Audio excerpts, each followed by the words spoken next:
of the future. For the legacy lecture, it is an occasion to say what he or she might want to say, knowing they may never have a better opportunity to say it. Following today's lecture, the Center for Faculty Development is pleased to offer all of you a reception in honor of our lecturer. 2 legacy lectures are selected each academic year, one for the fall and one for the spring semesters. We'd like to welcome all of you today as you experience the words shared by our legacy lecturer selected for fall 2001, John Jung. But first, I would like to introduce Earl Carlson, Professor Emeritus of Psychology, who has been selected by Dr. Jung to provide his personal introduction. Earl?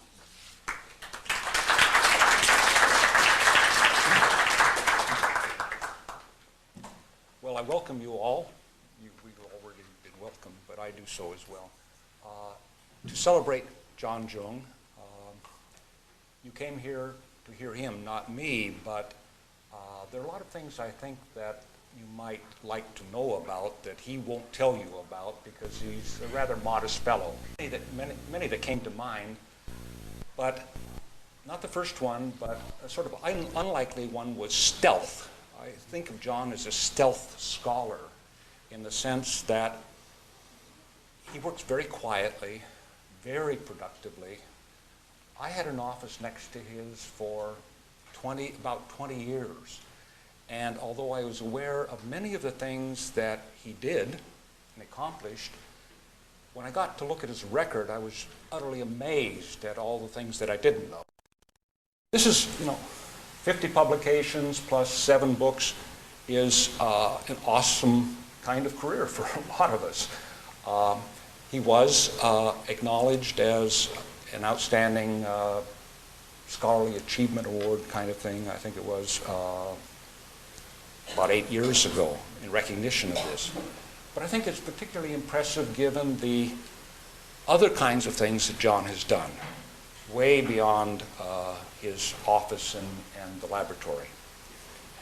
As a teacher, John has been very dedicated to obviously the task that we all have set ourselves to of teaching. He's been an excellent teacher.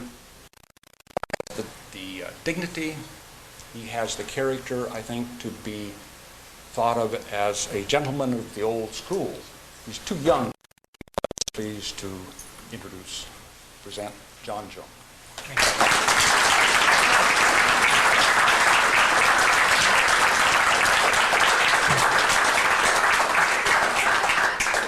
Well, thank you very much, Earl. It's certainly been wonderful having you as a colleague and a friend, and thanks for telling me what I've been doing, so now I know why I'm so tired.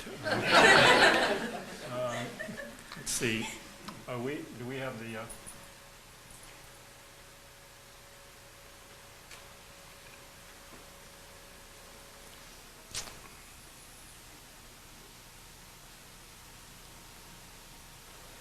technological glitches, which are always the bane of anyone who wants to give a computer presentation. Something will always go wrong, so bear with us. I'm indeed honored to be nominated and selected to give the Legacy lecture. It's a fine series, and it certainly has a strong tradition of honoring the people in the university who have made some contribution through their careers. And what I'm going to be talking about today while we get this set up is to use myself as a sample of one, and we all psychologists know how dangerous that can be, but given that there's only one of myself, I can only use an N of one, and reflect on career development as a psychologist sees it. I'm going to look at it from several perspectives, one of which is to take a sort of a chronological look and try to analyze some of the different ways of thinking about how careers develop. And then a second way that I'll also look at it using Erikson's theory of development of lives, use Erik Erikson's very influential model to apply that to career development using examples from my own experience to, oh, okay, we're ready to, okay. Yeah. Oh, wait wake you up.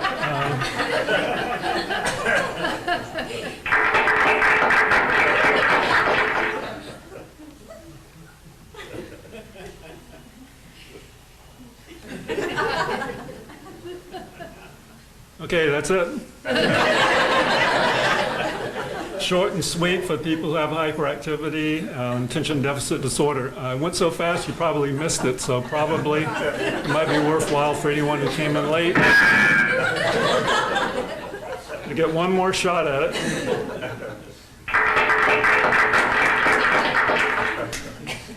And for those of you who don't know Latin, with apologies to Julius Caesar,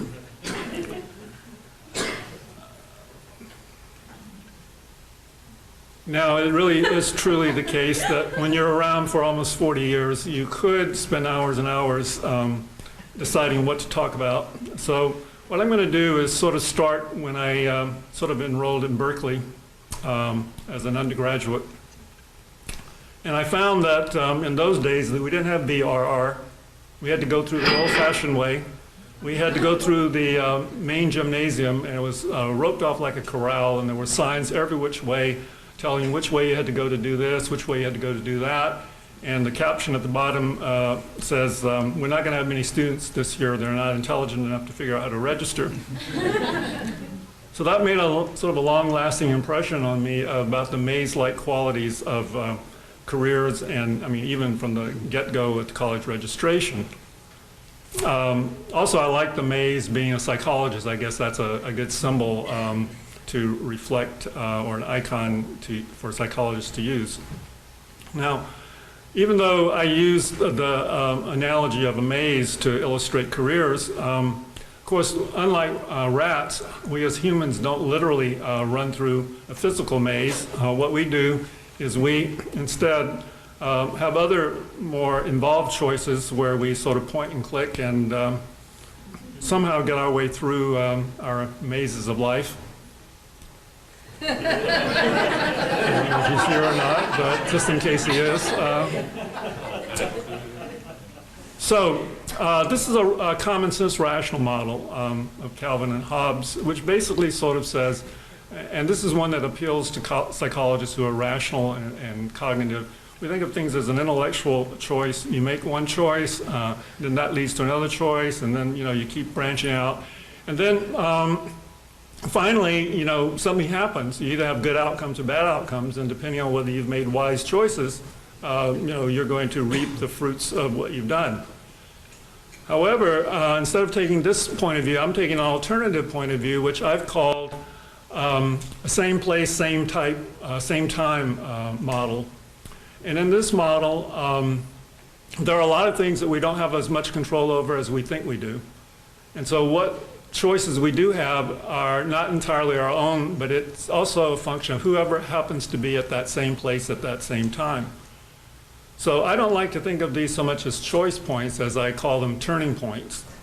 And this reflects the fact that no matter how well we plan and no matter how well we analyze, our best plans can go wrong because of things that we don't have control over. Now, I don't want to be totally negative and sort of say we have no control. We can still make some judicious decisions and then optimize our chances of success. This is a generic model of a diagram to show what I'm talking about these three different colors, red, purple, and green, represent like three different individuals or three different sets of factors or circumstances at the first turning point. And what I'm going to do in the next few minutes is look at 6 turning points in my own personal career, and I'll explain what these are as we go along just to save time. So I'm going to go sequentially from left to right. And so the first turning point in my career was when I was a senior at Berkeley. I didn't really have a very distinguished academic record. I really wasn't sure what I was going to do with my future. I had just gotten a Dear John letter from my girlfriend of the previous year, and so it didn't look like it was going to be a very good year. And by chance, there was a Professor Underwood who was a visiting professor from Northwestern University. And as fate would have it, I signed up for his class. At Berkeley, usually there's 100, 200, maybe 300 people in the class. In my class, there were 4 students. There was no place to hide, and somehow or other, I impressed him. And by probably November, he was asking me what my plans were for the following year, whether I was going to go to graduate school and so forth. And he basically sort of tapped me on the shoulder and said, if you want to go to Northwestern, just sign up here. And that looked very inviting. If he thought I had ability, who was I to doubt him? He was one of the prominent psychologists in the field at the time, and historically so. And even though then I had some reservations about leaving, I think they're the usual things. Students don't want to go far away from home. Chicago's a long ways. And I had, family ties and sort of a wanting to stay in California.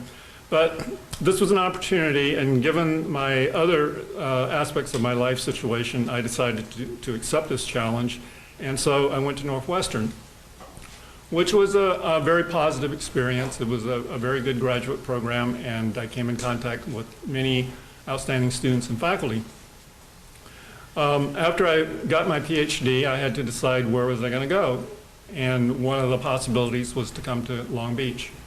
And there were a number of attractive factors about Long Beach. It was a very new school and very rapidly growing, and I saw a lot of opportunities to have some sort of impact rather than going to a more established school. Also, it was sort of like coming home again, even though 400 miles further south than the Bay Area. And 3 winters in Chicago in a row can make you want to go anywhere where it's warm. So those were, there were other factors, but I don't want to complicate the diagram, but those factors combined led me to come to Long Beach. And Long Beach was a very congenial environment. Within the year I came and the year prior to that, we had about 12 or 13 new faculty, which represented about probably half of the total faculty. So we had I won't say a close-knit group, but we had a dynamic, diverse group, and it was, very engaging. However, being young and restless, I guess, 3 years is a long time for me to stay in one place, and I kind of was getting a little disenchanted about some things about Long Beach. The way my mentor at Long Beach, who's photographed here, that's the tall and the short of us, we were office mates for 1 year, my very first year at Long Beach, John Garcia. John Garcia was a brilliant scientist. He made some pioneering findings in the area of conditioning theory and an international reputation. Unfortunately, John didn't have a PhD, and not having a PhD, he couldn't get tenure. Not having tenure, he couldn't get promotion and so forth. And so if he was so smart, why couldn't he do this? Well, because Berkeley required him to pass 2 foreign language exams, and he couldn't pass foreign language exam even though he was a world-class scientist. So basically, he had to leave, and this picture I had taken with him some years after that. And basically, I think what I was telling him there was, John, you really owe us a lot. If Long Beach hadn't kicked your butt out of here, you wouldn't have gone on to Harvard and UCLA and become internationally known as he did. However, at this particular point in time, which was 1965, several other things happened, like Sam Brown, who was a psychologist at Kansas State, who was also working in the area of memory and cognition, had received an invitation to take an appointment at York University, which is in Toronto, Canada. And for reasons I've never found out, he didn't want to go there. So he basically told them, well, why don't you contact John Jung? So one day, out of the blue, I get this phone call from Canada basically offering me a job. And at that moment, I had never heard of it. I never considered it. But given that I was sort of ripe to move, the timing couldn't have come better. So I kind of gave it a little thought and thought, well, what have I got to lose? It'd be kind of interesting to go to a new place. So I went to Canada for 3 years. Now, while I was there for 3 years, it was very rewarding. It was getting used to a British system of education. There were a lot of very interesting researchers there. But what happened while I was there was I started to lose interest in the field for which I was hired, which was sort of verbal learning and memory. I sort of basically found it less interesting. And since I was supposed to be training doctoral students in that field, I really didn't think that I wanted to stay under those circumstances. And so Long Beach started looking better to me, especially after 3 long Toronto winters, which are every bit as ferocious as those in Chicago. But I thought that Long Beach offered a better mix for teaching and research, and so that was appealing to me. And I still had friends like earlier and Jack Nygaard and so forth, so I was able to get back in the door. I didn't slam the door behind me when I left. And so there were personal reasons, family reasons, and so forth. So I was able to come back decided to come back to Long Beach. Now, after I was back at Long Beach, about several years, another phone call comes in one day out of the blue. Someone who was the executive secretary of the National Institute of Alcohol Abuse and Alcoholism, that's the NIAAA, was calling to ask me if I would be willing to serve out 2 years of a term of someone who couldn't complete their term on what is basically a grants review committee. It's called the study section. And basically, it's involved evaluating research proposals for research grants. Now, my first thought was, surely they have the wrong number. They've called the wrong person. There are many other psychologists with names like mine, and I'm always getting their phone calls. They're saying, Carl, are you there, Carl?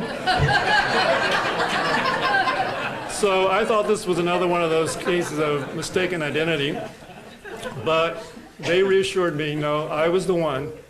So I found out subsequently that it had been Mort Apley, who had been my chairman when I was in Canada at York University. Mort Apley was a mover and a shaker in psychology. He authored some books, but he was basically a politician. He went on subsequently to become the president of Clark University, which a lot of us out here don't know about, but it's a very well-known, famous university in New England, and especially for psychologists, because that's basically where Freud met Jung.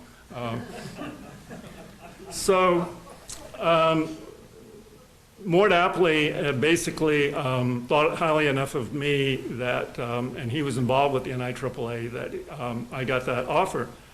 So there was still a couple of reservations, namely 2, fear of failure and fear of getting found out, that I really didn't know anything. But again, I sort of took the attitude was, I wasn't applying for this, and they were offering it to me, so I figured, what have I got to lose? So I accepted that opportunity. About 10 years later, another turning point happened that actually was tied back to the preceding one. Marlene Rios one morning called me from Washington. She was working for the National Institute of Mental Health, NIMH, which was starting a new program at that time called Minority Access to Research Careers. And they were asking people to write grants to train minority students into research careers. The reason Marlene called me was about 10 years earlier, I had read research of hers dealing with Hispanic alcoholism in the barrio in Santa Ana. And so when I developed my class on alcoholism at Long Beach, I invited her as a guest lecturer, not knowing that 9 years later she would be calling me to reciprocate. So basically she knew me from that contact. So sort of like you can see, one thing leads to another, leads to another. Even then I wasn't sure I was going to apply. I got a lot of help from other people in writing the application. Writing grant applications is a lot of work. There's no guarantee you get funded. You could put in all that work and just have a lot of paper marked disapproved, you know. But we took that opportunity to apply, and we succeeded in getting funded for 5 years. And we've been renewed 3 subsequent times. And as I speak right now, we have an application in for another 5 years. So those are the 6 points, again, that I showed you earlier. You can see that the path is a little unpredictable, not so much from this illustration, but from what I've told you, that I could have never known what would have happened at any point in time predicting into the future. You could say, though, that one thing that I've sort of learned from this, that when you're in this career development, that getting through this maze, you're not necessarily interested in getting through the fastest way. With apologies to John Lennon, you need to give serendipity a chance. You need to explore around. It's a fallacy that rats run through the mazes as fast as they can. That's only when they're hungry. But if you satiate them and put them in, they're just kind of like wander in the corner and sit there for a while, and they'll explore every single corner. And that's, in a sense, what we should do. The word cul-de-sac has a very unfortunate negative connotation. It means, don't go down that way. You can't get out. That's a dead end. Maybe we should reconceptualize it. My French isn't that good, so I made up a phrase, the sac de jour, This is going to be the little alley that doesn't have an exit that I'm going to explore today to find out what's in there. And I think our careers will be much more profitable. So we could play this sort of what-if game, like what if Marlene Rios was not at NIMH, that she had not elected to go there.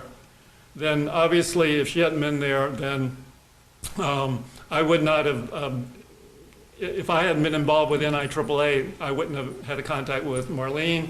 If Mort Apley had not been at York and been my chairman, I wouldn't have gotten the contact with NIAAA. And if Sam Brown didn't know me from conferences and publications and so forth, I wouldn't have gotten invited to go to York University, where also I met my wife, Phyllis, of 33 years, so that wouldn't have happened either. She may think that maybe that was unfortunate for her, but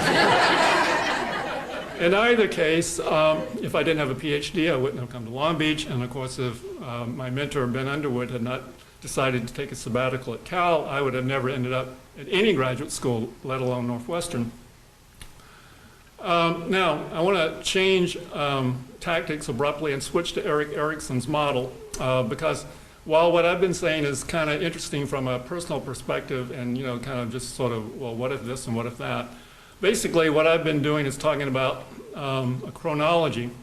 And so with Erikson's model, I want to sort of look at what functions, different things that I've done have served in terms of Erikson's model of what development entails. Basically, for those of you who don't know anything about Erik Erikson, he proposed a stage theory of basically 8 major stages. These are the first 4 stages, and then I'll talk mostly about the second 4.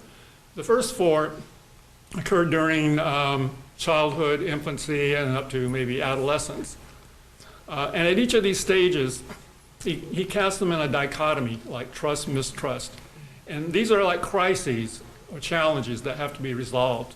And you can either go one direction or the other. If you end up having basic trust, in other words, like you have reliable caregiving by your parents and so forth, so you have a fundamental trust in people. So this gives you a hopeful attitude, which can sort of sustain you into the future in terms of your endeavors and so forth. So these are things that Erikson talks about. Now, without going through these individually, I could sort of say I owe my parents a great deal for helping me achieve some of these goals and resolve some of these crises. My parents both were immigrants from China. They came over, they didn't know any English. They were totally isolated. We were the only Chinese family in all of Macon, Georgia. And so it was very difficult for them to bring up a family. And somehow, without any direct instruction, but more or less by osmosis, I was able to pick up certain characteristics that have served me well. I think, like from my father, I learned a lot of patience, even though he didn't explicitly tell me, be patient. From my mother, I learned a lot about perseverance, determination, persistence, and there are other things as well. But those were sort of the foundation. Now, once I got into my career, I had to deal with these 4 issues, these 4 stages or crises, and I'll go into each of these in more detail as we go along. So again, to save time, I'm just going to skip over this. In parentheses, these are sort of what he calls the strengths or the goals or the things that should be achieved at each of these stages. Okay, so let's look at identity and role confusion from the perspective of an academician. For professors, basically, we have several main objectives. What we have to do is teaching, like figure out how are we going to identify ourselves? Like what's our affiliation? What's our subject matter? How are we going to go about teaching it? What kinds of things do we want to do research on? And how do we find the resources and the time and the energy to do this? How do we serve the university and our department in terms of committee functions? And then sort of how do you find time to do all of these things? Because it's very demanding to try to do all of these things. So some of us do more of one, and some of us specialize. Some of us are good at research. Some of us are good at teaching. Some of us are good at all three. But each person has their own set of strengths, and it's important to recognize those differences. When I first started teaching, to tell you the truth, I didn't have a clue about how to do it because they didn't teach us anything about it in graduate school. It was sort of more or less like learn by experience. And so I probably started out with this model, that what I thought my job was to do, because I was the teacher, I had the PhD, I had the knowledge, so the student didn't have it, so I had to just pour it into them. They were an empty receptacle. And I had to make all the judgments about what they needed to learn and when they needed to learn it and so forth. And basically, I ended up trying to shape the student in my own image. I wanted all these people to become PhDs, which was a total impossible task, a misguided task. A different model that I've sort of been working toward, but I haven't quite achieved, but I find, that sometimes this is a more appropriate model, is to try to basically do what a gardener does, prepare the soil, water and nurture the student, help them find their own way, pull out their weeds so they don't have distracting interference. And unfortunately, this little animation here is not the most appropriate one because you should prune sparingly, because otherwise you end up creating the student in your own image again. So you don't want to do too much of the latter one. Now, I want to describe a couple of things that I've done, maybe 3, maybe 4 little experiments. And so I put quotes around them because they're not controlled experiments, and so there are no statistics involved. But I think it's important to try different things, because if you keep doing the same thing all the time, you may kind of get in a rut. And it's kind of fun to try different things. Some of them work and some of them don't. One of the things that was one of my more successful things, I think, is I use student autobiographies as research tools in a classroom setting, like when I would teach personality. I was inspired by the work of Robert White, who built upon the classic studies of Henry Murray on explorations in personality to look longitudinally and holistically at people's lives instead of looking at them piecemeal as we psychologists tend to do. And without going into all the details of this technique, I'd have the students write autobiographies anonymously, and they would also take standardized tests, and then they would do various research projects on these. Several benefits I noticed. One was the level of writing of these students was far superior to anything else I'd ever seen them write. They even spell words correctly. It was clear they were interested in what they were writing about. And many of the students felt that it was insightful to them to reflect about their lives. But also, there was a very unintended effect that I realized after I read these things, it made an impact on me, because it gave me a greater appreciation of the diversity of the students. Because as a student, I was always fairly conscientious. I did my work on time, and I did all the reading and, all that sort of stuff. And I couldn't understand why a lot of students wouldn't do it. I thought something was wrong with the students, I just really couldn't relate to them. But after I read sort of where they were coming from, I had, if not total understanding, I had a lot more empathy for them, and I think it helped me understand students better. Have you ever gone to a movie or read a book where the second time you read it or you went to see it, you learned something new about it, maybe even totally interpreted the story differently? Well, I guess using that as a model, I decided that I would try this, and one of my students is here who suffered through this, so she can testify to this. I thought, the way we usually teach a class, let's say you have 15 chapters in the book, you get one a week, and at the end it's over, you give the final. You can give a cumulative final. So what I thought was, why don't we just go through the class twice in the same time period? So I said, okay, we're going to read the whole 15 chapters in 6 weeks. Now, I know it's going to go fast, but don't worry about this. You know, we're going to go for the lay of the land. We're not looking at details. And then the last 9 weeks, we're going to just start all over and go over it again. And the next 9 weeks, you're going to understand what you missed the first 6 weeks. Boy, did they hate it. And I can't understand why.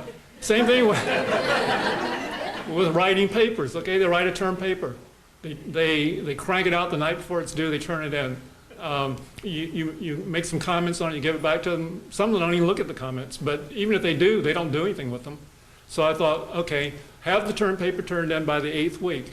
Then I go and read them all and I give it back to them. And I say, okay, now go and take all my comments and incorporate them and rewrite it.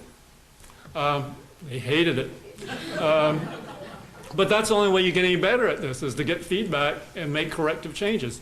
So I think a lot of what we do in the way we run their courses, I'm not saying do it exactly the way I played it again, but we need to do something like that to sort of make sure people get at least, you know, a chance to correct their misconceptions and really optimize their learning.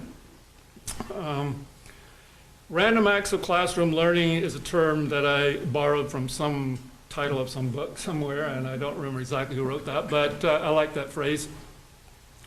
I noticed that in classrooms, a lot of students fall asleep. It can't be me, but it must be because right after lunch, right? And so what I started doing was, and also I noticed that if you'd ask questions, it's always the same people raising their hands, and they dominate the conversation, and the other students sit there, and you don't know if they know anything. So I started calling on students at random. I put each name on a card, and I'd call them at random. And that way, I figured all students would be alert, because they don't want to be sitting there asleep when they get called on. And if they're alert, they're more likely to learn. So I had 2 good things going for me. Well, I thought it went well, but at the final, the student shows up. I've never seen this student before, and I think it's a ringer coming in. You know, she's probably an A student. She's coming in and take it for someone else. So I ask her, what's your name? You know, and she tells me. I look on the roll. She's there, and I said, well, how come I've never seen you? She says, well, I'm very shy, and I was afraid I was going to get called on, so I just cut all the classes. So back to the drawing board. So, you know, again, you plan these things, they just don't work. I still think it's basically a good idea, but intuitive grading is, what do I mean by this? You know, like, we give a test, we say, oh, 90% A, 80% B, or whatever. Well, you know, if you make the test hard, everyone's going to flunk it. If you make the test easy, everyone's going to pass it. You know, you just can't take a number and arbitrarily say that's equivalent to a certain grade. So I kind of thought, well, you know, after you teach a while, you know what a student is capable of. You could look at the student and say, that's an A student, that's a B student, that's a C student, just from talking to them for 10 minutes. So I decided to test this. I never told the dean this, of course. And so the students wouldn't complain. I gave them a choice. I said, I'm going to grade you 2 ways. One, I'm going to talk to you for 10 minutes, and then I'm going to give you a grade. And the other is I'm going to give you like an hour-long test, multiple choice, objective, et cetera, et cetera. And these will be coded, so I won't know who's who. And you can have the higher of the 2 grades. So they saw that as a sporting proposition, so they took me up on it. I've only done it once because it's a lot of work, but it was very insightful. And I found that I considered it a success because almost all students got exactly the same grade, except in a few cases maybe a half a grade higher, like a C instead of a C plus or something like that. So that was a thing which I can't replicate and I won't use again because, you know, no one would accept it, but it was just kind of fun to get me involved, and, you know, and that's what I meant by it's not so important whether the experiment works, but that you try different things, and every once in a while it kind of gets you out of the rut. Now, what have I learned from working with classes during this time? I think probably initially I put a lot of focus on cognition, intellect, rationale, sort of the factual part of teaching. The more I taught, the more I started to realize that other factors had to be as important, if not more, like things that we call motivation, like why do we have overachievers, why do we have underachievers, why is it that someone who's really smart really doesn't do very well? A lot of it has to do with things that we really don't completely understand. They're very fragile, things that I'll call motivation. Also, kind of related to that affect, sort of like people get depressed, they get angry, they get anxious. What's their self-esteem like? You know, how are they relating to how they're being evaluated, and that needs to be considered. Students vary a lot in their tolerance for risk. I like to try to encourage students to take a little risk instead of just doing the safe stuff, to kind of go beyond and push themselves a little bit. But I know that some students don't benefit as much because they're unwilling to do this, either by temperament or by some past unpleasant experiences that they won't do that. And then we know that grades affect learning, but I'm not always sure that it works in the right direction. I had a colleague some years back, Barry Singer, who was quite stimulating colleague. He really made us think a lot, and one of his pet concerns was the harmful effects of grades. And psychologists have done a lot of research on extrinsic motivation, such as grades, undermining intrinsic motivation. And I see this a lot because you get a lot of grade junkies, people who will only do it if they're going to get a grade for it, will only do it if there's extra credit, and the like. Now, clearly, one thing we have to do is realize that we can't teach everyone the same way. I don't know how well you can see this, but this is from Dr. Seuss, who, despite the fact that this illustration deals with sort of a punishment situation, we can very easily alter it to a positive experience. You cannot treat each student who uses profanity by washing their mouth out with the same kind of soap. You have to kind of figure out, well, what are they saying? Are they saying gosh or hell or darn? And you go and find the appropriate soap for it. I suppose we could say if they were saying good things, you could find the right flavored M&M, you know, to match it. So it doesn't have to be a negative thing. Now, the second main function we academicians do is research. Now, in this cartoon, the punchline says, "It's publish or perish," and he has it published, and there he is for the firing squad. So I added an extra line. What a shame, his teaching evaluations were great. Now, I don't mean to imply that they're necessarily reciprocal. There are some people who are good at both, there are some people who are bad at both. But I know personally myself, sometimes when I would get wrapped up in research, my teaching would suffer. There just wasn't enough time and energy to devote to each, and it's a question of finding the balance between them. So research is important, teaching is important. How do you adjust for both of them, and because they're both valuable. One of the things that I ended up doing, in addition to doing experiments and empirical work, was to take the role that was my mentor, Ben Underwood, in a book he published in 1957 that I read when I was in his class, but I didn't remember.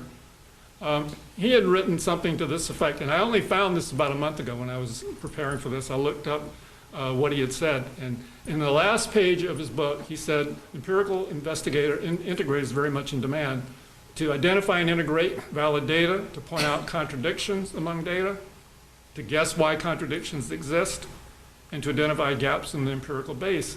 But this is not doing research in the usual sense that we psychologists think of it, but we all need to do this. We all need to organize material and integrate it. And so, in a way, I combine teaching with research because what a lot of my books had to do with was what had I learned from teaching. So, like my first attempt at this effort was this book called Verbal Learning. And that is not my silhouette on the book, thank you. This was a very interesting book for me. It sort of turned my life around in one sense because what I did was I was trying to make some sense of this field that I got my PhD in. And by the time I had finished this book, I decided it was a dead end. I decided that I wasn't interested in verbal learning anymore, that I kind of figured out what I thought it was, and it wasn't for me.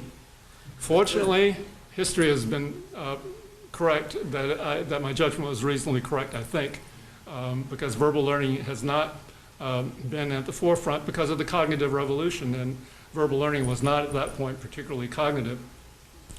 10 years later, when I got interested in motivation, even in the subtitle, I reflected a cognitive approach. This book was just the opposite, because here I tried to broaden and go divergently instead of convergently and bring together things from personality, developmental, social psych, and to not have so much a bio neuro approach to motivation as was the prevalent model of stimulus response psychology of the 60s and 70s when I was in graduate school. Then subsequently to that, as Earl indicated, I think all of us professionally change our views from time to time. There were a number of things that were occurring, and I just listed a few of them, that led me to kind of wonder how far psychology was going to go. Robert Rosenthal's work on experimenter bias, which showed how some of our findings are not as valid as we might think. Orn's work on demand characteristics, which is kind of the opposite, which looks at the set of assumptions that participants bring that contaminate their or bias their responses. Artificiality of the laboratory, our limited generalizability because we tend to mainly study college students, although that's changed, since the 70s and 80s.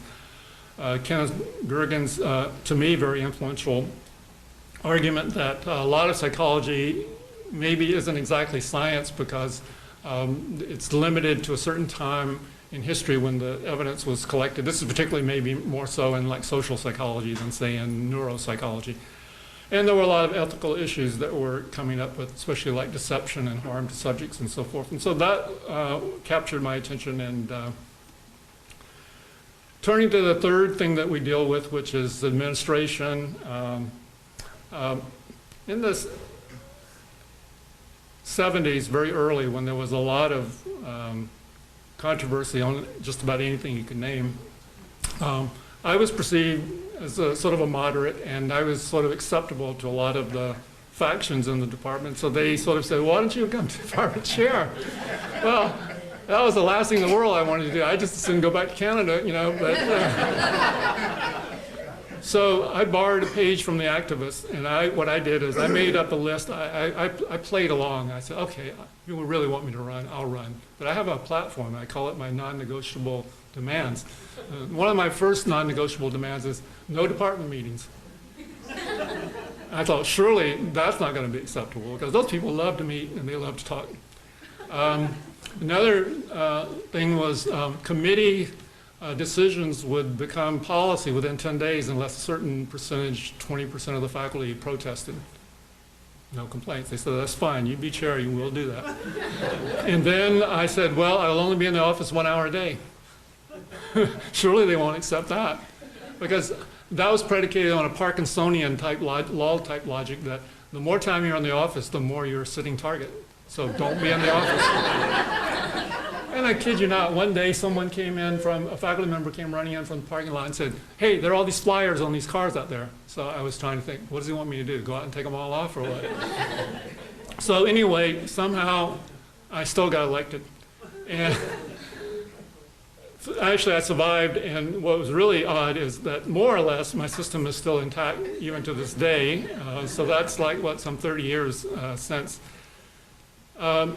Maybe because I got involved with the ethics with my book on experimental's dilemma, I was asked to chair this institutional review board, which dealt with ethics of human research. And this was a very interesting challenge to me, and I thought it was something very important to do, and I still think it's important. What we had to do then, though, because we were starting from ground zero, we had to write a policy, figure out what are going to be the rules and the regulations and how do we implement this and, how do we work this. And we had to spend a lot of time initially just talking to people and trying to reassure them that this wasn't going to be as bad as it was later to become. But we didn't have a crystal ball then. And we tried to be collegial and collaborative and, minimize red tape and delay. Basically, my policy was, we didn't want to turn this into what I call a lowercase IRB, an institutional research barrier, which I'll say a little bit more about later maybe. Going to the next stage, intimacy and isolation. What this basically means is, in addition to these individual efforts that we're concerned with as teachers, researchers, and administrators, we need to make connections to people, like to the department, to our peers, to our colleagues, to our students. And we need to get some sort of social engagement. So helping students get involved outside the classroom with clubs, organizations, have ties with one's colleagues, and be part of the university community. That's what intimacy is all about. And so you can either be a loner, an isolate, or you can be like a contributor in a proactive way. So one of the first things I did, and you have to remember I was only about 30 at the time. One day I saw some faculty taking a break. They were playing ping pong. And it looked kind of okay, but I said, oh, that's no fun. You don't want to play ping pong. I said, well, what do you have that's better? And I thought, well, why don't you play table hockey? I said, what do you mean table hockey? So, I'm sorry about that. I didn't realize it was that loud. So, see, the Cat in the Hat, as you all know, was somewhat of a rabble-rouser. When things were kind of dull, Cat in the Hat would get over there and shake things up and, put a little excitement in their life, and then everything would go back to normal, And so what the table hockey thing was, and I'm not going to go into the whole history of this, I happen to have a table hockey set in one of the rooms in the science halls, the old science halls. And actually, I had left it there in 1965 when I went to Canada. I had abandoned it. I never planned to come back. And so here it was in 1968, and I suddenly remembered that it was there. So I went and pulled it down, dusted it off, and suddenly people like Bill Resch and Carl Danson and Sarah Smith even, actually, Alan Lowenthal. There were about 10 or 12 of the younger faculty at that time who got very involved in this. So we had a tournament. And for the longest time, I was the champion, but then Carl overtook me. But anytime we had a break, we went and played this. And it was really maybe a little unprofessional, but I'm a little ahead of myself. But let me just close up on the hockey thing. What it was reflective of was building camaraderie and bonds among the faculty. What happened after we played this for a while, one day it disappeared. It just magically disappeared. We didn't know where it went. Who stole this thing? Who took this thing? So we got depressed, and all we could do was work, and try to work off that depression. And then about a month later, one day we're walking down the hall, there's this showcase, display case up in Peterson 1, and there's the hockey set inside the glass display case. It's like a trophy case. It had a lock on it, and we couldn't get it out. So clearly it was an inside job, and it was, it's sort of, but, it was funny. We laughed about it. We thought this is great. Whoever did this was smart. Okay, meanwhile, you had a chance to read this a little bit. The humorist Richard Armour, in his book, Going Around in Academic Circles, discusses faculty meetings. And for those of you who can't see it very well over there, it's basically saying that scholars who are really logical when they're doing their research, they become really irrational, illogical when they talk about things like department budgets, promotion, tenure, and a change in the wording of Section 5, Paragraph 3, Subparagraph 2 about the regulations on class attendance. And this is being charitable, I guess, but you say department meetings were not my favorite sort of thing. That was one reason why I didn't want to be department chair. And I don't know if you can see very well, I did not deliberately make these people blurry. It just came out that way. But there I am looking all excited at being in this department meeting. For those of you who've been around a while, that's Joe White, who just retired at Irvine. This is Doris DeHart. I think that's, is that Earl? Jim McClellan's right here. That's Ray Boyle, and that's Rachel Hansen, and that's Lyle Kramer, that's Fitzhugh Dotson, and that's Paul Peterson. At any rate, there were other people there. I don't think the attendance was that bad, but at any rate, what happened was because of how exciting I found department meetings. One day, I just wrote a little parody about a department meeting, and the assumption was that at any department meeting, no matter what the matter is, you can predict what everyone's going to say. You have the law and order person. You have the let's create a committee person. You have the let's refer it back to committee person. You have it let's act immediately, And so I made up a scenario where there was a paper clip shortage in the department, and a policy had to be made. And this document happened to be the verbatim transcript of that meeting. And so I skewered everybody in there that I thought was, vulnerable. And I showed it to a couple of young colleagues, and we laughed and had great fun over it. And I thought that was the end of it. Actually, that wasn't the end of it. when I went home, my two young colleagues went and actually pirated my document out of my office. They went and duplicated it, and then they called a party. And they called a party at someone's house, and we went unsuspecting, and they had given out this play to all the not all the other people, to the spouses of the faculty who were being skewered in the parody. And then they put on a one-night performance of this play. And I mean, I was aghast. I didn't know what to think. I didn't even want to claim anything to do with it, you know. But what happened was miraculous. Everybody had such a good time laughing at each other and at themselves that it was a very cohesive sort of thing, and sort of a bonding thing. And you have to remember, this is the time when we were battling tooth and nail about a lot of things. And so it became kind of an historic meeting. And so that was what I call the faculty meeting that never was. I mean, it was only in my imagination, but it got converted into some form of reality. This is a depiction, I guess, of a Neanderthal University faculty meeting. So that, on the basis of that, my reputation was sort of made, even though I didn't intend to. It wasn't my plan. So afterwards, anytime there was a faculty retirement or a chairman change or there was some honorary event, I got asked to write something. So, for example, Joanne Beers, who was our department secretary for many years, and sort of the heart and soul of the department, received an honor at one time. And so I wrote a skit taking advantage of the fact that our president at that time, Stephen Horn, was running for Congress. So.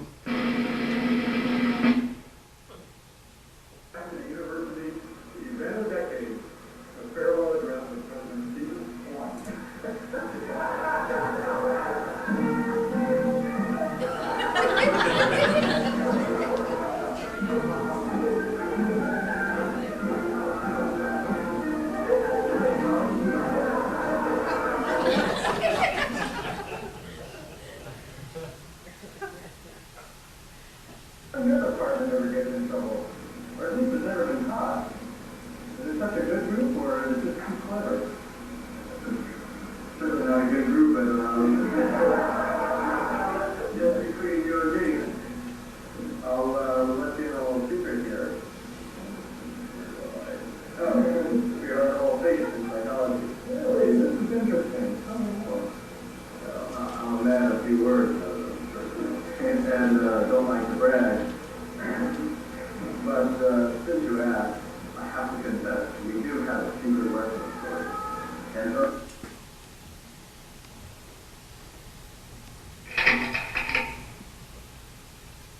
nice to talk to you. This is Steve. Steve? I'm sorry, I'm not sure I know who you are. Well, I used to be president of the country. I'm in university. Well, my friends have persuaded me to run for Congress, try and help get the nation get its budget balanced, to build a sense of.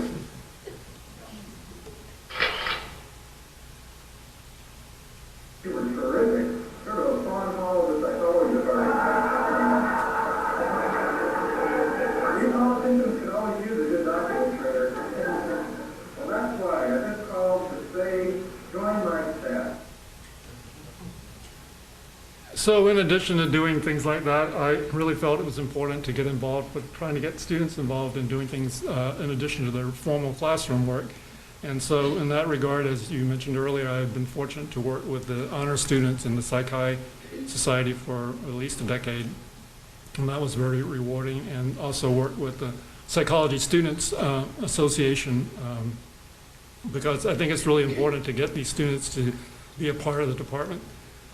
And also, we had a more narrow scope Student Alcohol Awareness Center that is no longer operating, but I understand needs to be. But then we have an annual Psych Day poster competition, which I started back in the 1970s.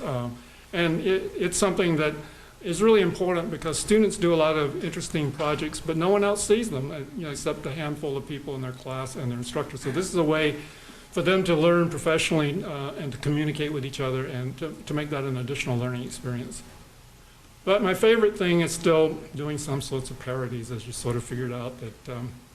So on Psych Day, several occasions I've been able to get students to play out little scripts I write for them. So in this particular one about artificial heart transplants, we're basically trying to combine some learning with some lightheartedness, and so we're sort of testing expectancies, like where do you believe your heart was made in the US or Japan, versus whether it actually was made in the US or Japan. And basically where we pick up this thing, and the video is not real good on this because it's ancient video, but some of you may recognize yourselves in here, so look carefully. So this is where this starts in.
And one other little skit.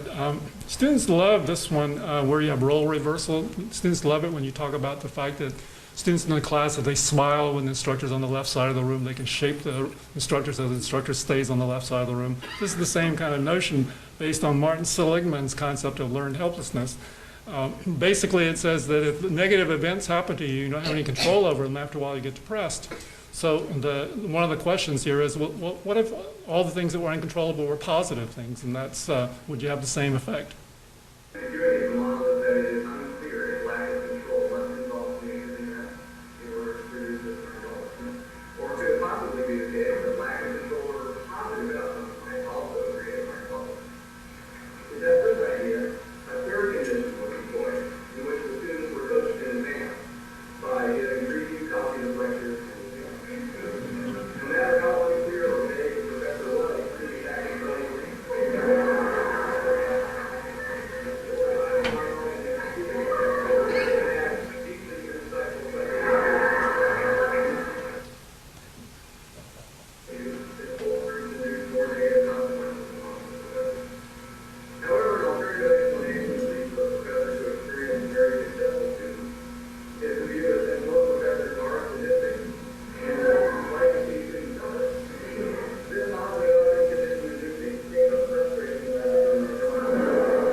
Erikson's next stage, generativity.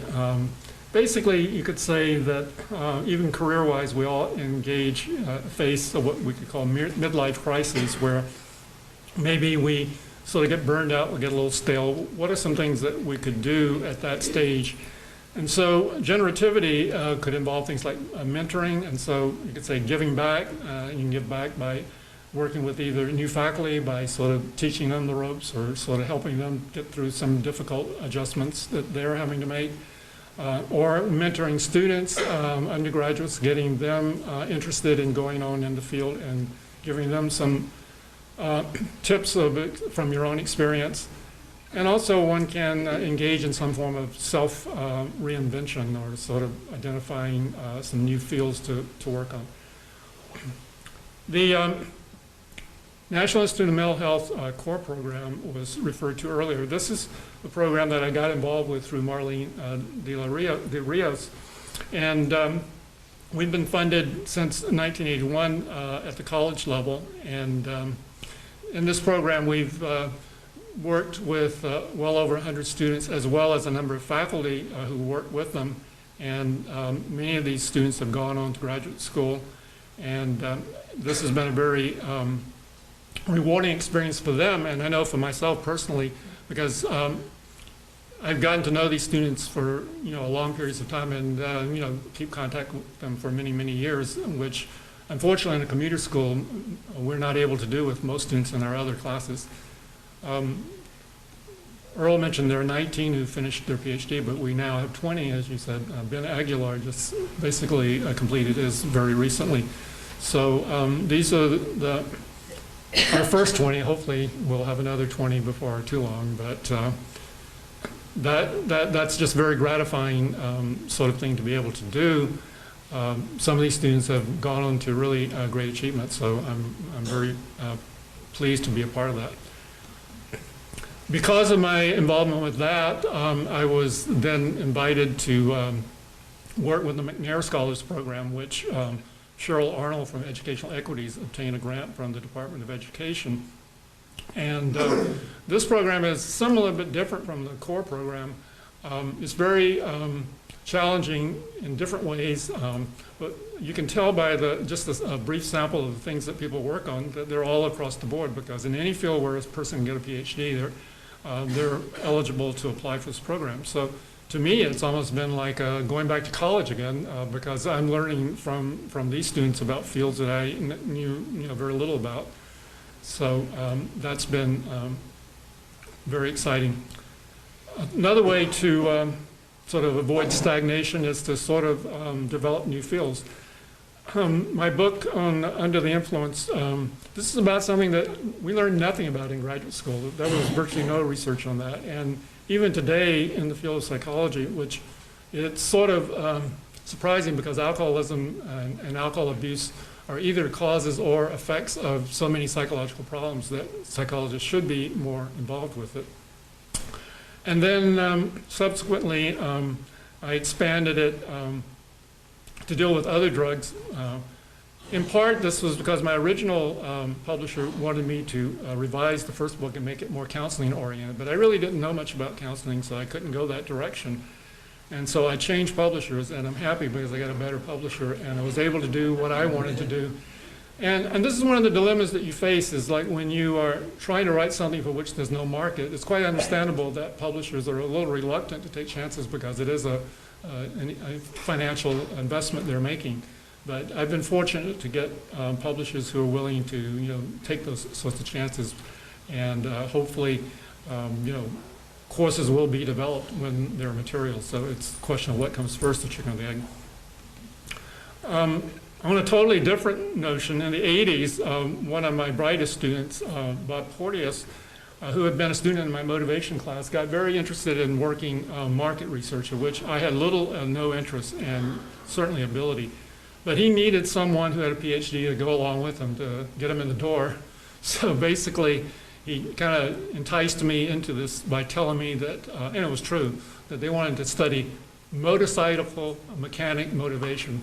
So since I was in motivation, that gave me a legitimacy to go and look into this. And so out of that, we were able to fund and hire dozens of students over that decade. And two of the students have gone on to open their own businesses, research associates in Cyprus and Stojak, although I'm not sure that's the exact name. And two of my colleagues, Sharon Wolf and Tracy Luster, who are no longer here, they're making more money on the outside, they have gone and opened their own businesses. So, but what I learned from that was academia is much more palatable to me. The business world is a very, bottom line, very time intensive and not too intellectually stimulating sort of enterprise for me. So I think it was useful now that I experienced that I could have that comparison. Okay, integrity versus despair is the last stage, something that I haven't completely gotten into yet, I guess, but I'm into, getting there. Sort of like, when you're doing your legacy lecture and you're looking back, what can you say? How do you feel about what you've done? Do you feel despondent over, you made a mess out of your life and you didn't do all the things that you thought you would do? I think we all have some successes and we all have some failures. And so if we focus on the things that we didn't do right and the things we could have done and didn't do, then we're going to be miserable. But since we all do some things well, let's look at those things and be pleased that we were able to do those things. That's one thing. Basking in reflected glory, I kind of did a little bit of that when I talked about the students who've gotten PhDs through CORE. I can't take all the credit for the things that they did, but I like to take a little credit and say I did something with them. Similarly, I could say Gloria Romero, who's now state assemblywoman, I had something to do with her education. Brenda Primo, who was state California director of the Department of Rehab, maybe I had a little to do with that. And those are things that, one can sort of look on it and feel that, yeah, maybe I have been of some value to someone. And then, I guess basically, there are always some new things to do. And as long as you can find these new things, then I think it's a positive, constructive route. Okay, now, what are some things that I could leave you with as lessons that maybe might be of some benefit to you? This is a reversal of the usual expression. They say that the Chinese word for crisis also contains the characters for opportunities. I've chosen to rephrase it this way, to sort of say that, when the opportunities are there, if you worry too much about whether you can do it, and you worry about all things that can go wrong, and you make it a crisis, you're basically going to pass over that opportunity, and you're going to lose it. And I've had many situations where I've been able to not turn those into crises. Nothing stays the same, why should you? In other words, you make decisions, you make choices, and they may be right at that time, but later they may not. At the time, I thought it was great that we didn't have department meetings. And I felt that way for many years. But now I'm having second thoughts. I see that we have a lot of new faculty, and they don't even know who the old faculty are, and the old faculty don't know who they are. So they don't even know what their stereotypes are. So maybe we should have them meet together so they can find out, what they're each thinking for a while. With regard to human research ethics, the IRB and things like that, I still believe, very strongly in ethics of protection of human subjects. But I think we've gotten in such a bureaucratic tangle with the federal rules and regulations that we need to do something to protect the human researchers. They're endangered species. They can't even, get much work done because they're spending so much time writing their protocols. So there needs to be some sort of balance. The amount of hours, the human hours that go into regulating or reviewing these applications is not proportionally correct. And as in the American Psychological Observer just last month, a very intelligent article talked about the fact we really don't know how effective these review boards are because we really don't have a control group. And in essence, they were sort of saying, well, maybe we should take some protocols and randomly assign half of them to review boards and the other half not, and then see, if there are more ethical problems in one group or another. Now, that's just a thought experiment. I don't think that'll ever be done, but we basically don't know. We're just going on the assumption that what we're doing is working, and that if we didn't have all those things in place, that all types of unethical improprieties would take place, and I don't think that's demonstrated. Don't get on the bus or the bandwagon if you think it's going the wrong way. There are a lot of changes. It's kind of exciting, especially with technology. And in the university, we're challenged with new things like distance learning, virtual classrooms, the internet, and so forth. But there are also problems. There's more rampant cheating and plagiarism and so forth. So it's not an unmixed, advance. So I'm not saying that we shouldn't consider these changes, but we have to kind of think and ask whether it makes sense. And my own reflection, based on my own experience, is that an important aspect of learning is the social component, that people need to be together in some sort of exchange where it's some sort of meaningful dialogue. And a lot of the long-distance learning is just not going to do it. So I don't say that we shouldn't innovate, but we should also, as my mentor, my other mentor at Northwestern, Donald T. Campbell, who advocated that social policies need to be evaluated by the best methodology. We don't have perfect controls, but we need to not just assume that just because we set some program in place that therefore it works. What we need to do in the university is also create the experimenting university, as Campbell called for the experimenting society.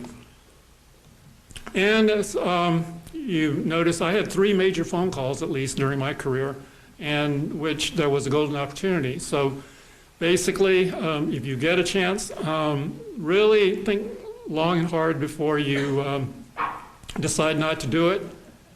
And even though I could go on and on for hours and hours, because I know so much, I will conclude with a quote from Tolman, who I never knew him. He's the famous psychologist at Berkeley for whom Tolman Hall is named.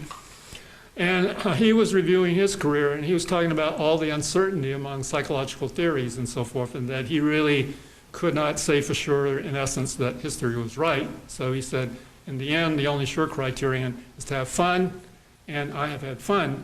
And so I could say I would emulate that sentiment and recommend that you do the same. Thank you.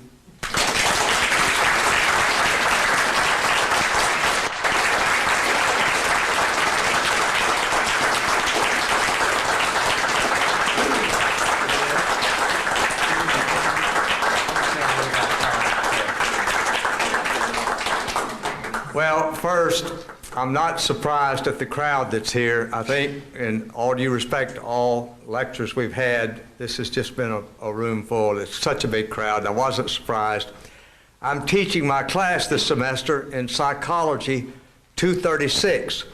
And so I was in my class, and in fact, I was letting my class out, and a student that I knew came by and he said, "What are you doing over here?" I said, "I'm John Jung's teaching assistant." I only wish. This is such a strong department. It's one of the strongest departments on this campus. It's one of the strongest departments on any campus. I'm a great fan of the psychology department, and it's no accident that there's so many majors in psychology. It's because the program is so good. And John, you represent the best of the best in that department. I've admired John for the 8 years I've been here. Not only as a scholar and as a teacher, because he is legendary for his teaching on campus and his scholarship, but I don't think we've ever had a 30-minute conversation alone, but I've just watched this man and I've grown to admire and respect and love John, because anytime there's students involved, John will be there, and especially the McNair program. I've just grown to respect you so much, how you've reached out to help youngsters, and the work you've done that's been far beyond your normal responsibilities as teaching, scholarship, and even beyond normal service that we would expect. So congratulations to you. You were the perfect person to give this lecture, and I loved it. I don't know about you guys. I loved every minute of it. Congratulations, John.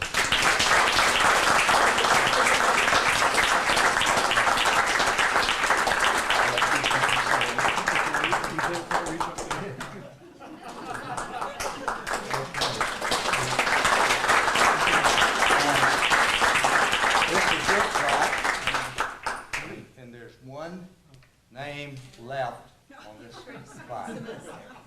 The way to cap it off. Congratulations, John. And thank all of you guys for coming. Thank you.